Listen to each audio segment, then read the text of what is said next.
పితా పుత్ర పవిత్రాత్మ నామమున ఆమెన్. పునీత జీత గారు గృహ కార్మికురాలు సేవకుల పాలకా పునీతురాలు క్రీస్తు శకం 1218 నుండి 1278 వరకు జీత గారు ఇటలీ దేశంలోని మొంటే సాగ్రత్ అనే కుగ్రామంలో జన్మించారు. వారిది నిరుపేద కుటుంబం, కానీ క్రైస్తవ భక్తి ప్రవక్తలు వెల్లివిరిసే ఉత్తమ కుటుంబం. జీత గారి పెద్ద అక్క సి స్టెర్సియాస్ సభలో కన్యాస్త్రీ. ఆమె పెనతండ్రి ప్రసిద్ధ పవిత్ర సన్యాసి. తమ 12వ ఏట జీత గారు తమ కుటుంబ జీవనోపాధికి తగు సంపాదనకై లోకా పట్టణంలోని ఒక ధనవంతుడైన ఉన్ని వ్యాపారి ఇంట్లో వంటకు చేయుటకు పని మనిషిగా కుదిరారు. జీత గారు ఒక క్రమ పద్ధతిలో నమ్మకంతో తన దినచర్యను పాటించేవారు. చీకటితో లేచి పునీత ఖైదియానో దేవాలయంలో దివ్య పూజలో పాల్గొని తిరిగి వచ్చి ఇంటి పనుల్లో నిమగ్నమై ఎలాంటి ఫిర్యాదు రాకుండా స్వంత ఇంట్లో కంటే మిన్నగా పనులను నిర్వర్తించేవారు. తనకు ఇవ్వబడిన భోజనంలో కొంతను మిగిల్చి ఒక్కోసారి తన ఉపవాసం ఉండి ఆ భోజనాన్ని భిక్షకులకు దానం చేసేవారు. తన మంచాన్ని కూడా ఒక నిరుపేదకు దానం చేశారు.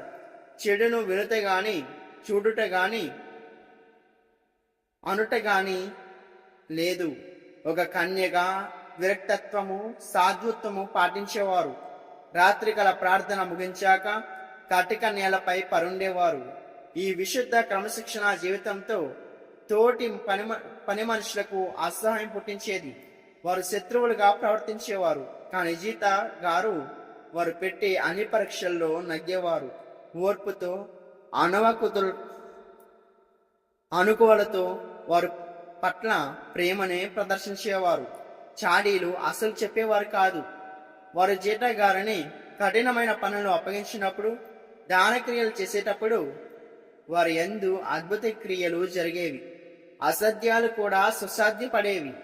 ఆ విధంగా జీత గారు తన మంచితనంతో శత్రు గుంపుగా తయారైన తోడి పనివాండ్లను కూడా ఆదర్శ స్నేహితురాలుగా మారిపోయారు.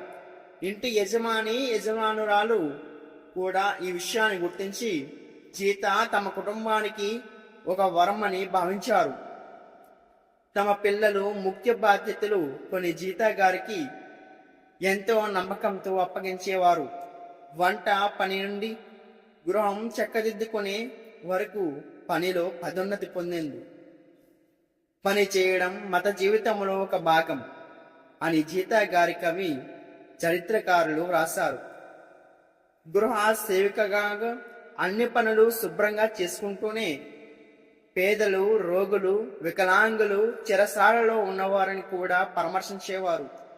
వారిలో భక్తి, ఉత్సాహం, మానవత్వం, క్రీస్తు ప్రేమ వెల్లివిరిసేవి. ఒక క్రిస్మస్ రాత్రి అర్ధరాత్రి పూజకు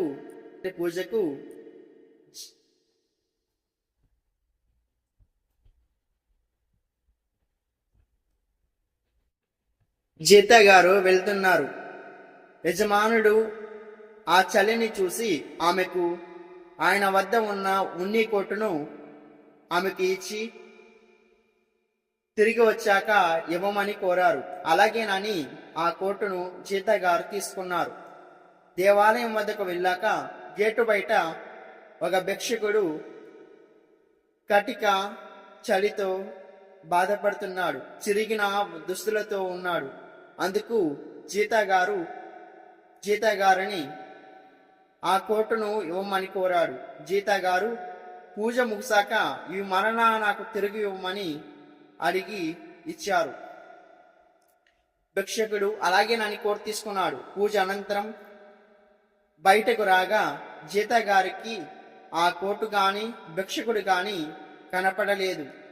ఇంటికి తిరిగి వచ్చాక జరిగిన సంఘటనకు యజమానికి చెప్పింది. ఆయన బాధపడి ఆమెపై కోపపడ్డారు. పాపం జీత ఏమీ సమాధానం ఇవ్వలేకపోయారు. అర్ధరాత్రి ఒకవేళ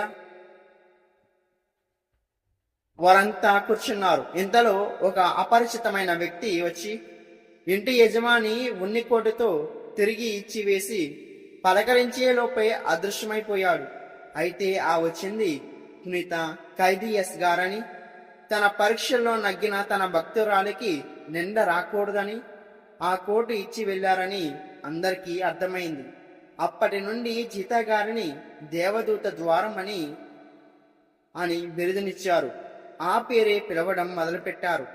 ఈ విధంగా చిన్న పనుల్ని కూడా అసాధారణ రీతిలో గృహ కార్యాన్ని చేసి పెరు అందరి చేత జీతా గారు కీర్తింపబడ్డారు. యజమాని ఇంట్లో, స్వంత ఇంట్లో, దేవాలయం వద్ద మరియు ఊర్లో అందరి మన్నలను పొందింది. యజమాని ఎంట వారు 48 సంవత్సరాలు తన మరణానంతరం వరకు అవిశ్రాంత సేవలను ఎలాంటి మాట రాకుండా సంతృప్తిగా పూర్తి చేశారు. దైవ కార్యాన్ని కూడా ఆనందంగా చేయడం విశేషం. బ్రహ్మచారిణిగా, మిక్కిలి భక్తి ప్రార్థనాపరురాలుగా, దాన దాతృత్వ మిత్రురాలుగా, ప్రభు ప్రేమికగా, ఉత్తమ గృహ సేవకురాలుగా, ఏనాడు సైతానుకు చిక్కకుండా విజయం సాధించి తరించిన జీతా గారు క్రీస్తు శకం 1278 ఏప్రిల్ 28వ తేదీన ప్రశాంతంగా కన్నుమూశారు. పునీత జీతా గారి పవిత్ర మృతదేహాన్ని లోకాపట్టణంలోని పునీత ఖైదేనియా దేవాలయంలో భూస్థాపితం చేసి ప్రార్థించారు. వారి మధ్య వర్తత్వాన్ని, విశేష మేలులను, స్వస్థతలను, అద్భుతాలు జరిగాయి. క్రీస్తు శకం 1696లో 12వ ఇన్నోసెంట్ పోపు గారిచే పునీత పట్ట ఇవ్వబడింది. గృహ కార్మికులు, సేవకులకు పాలక పునీతురాలుగా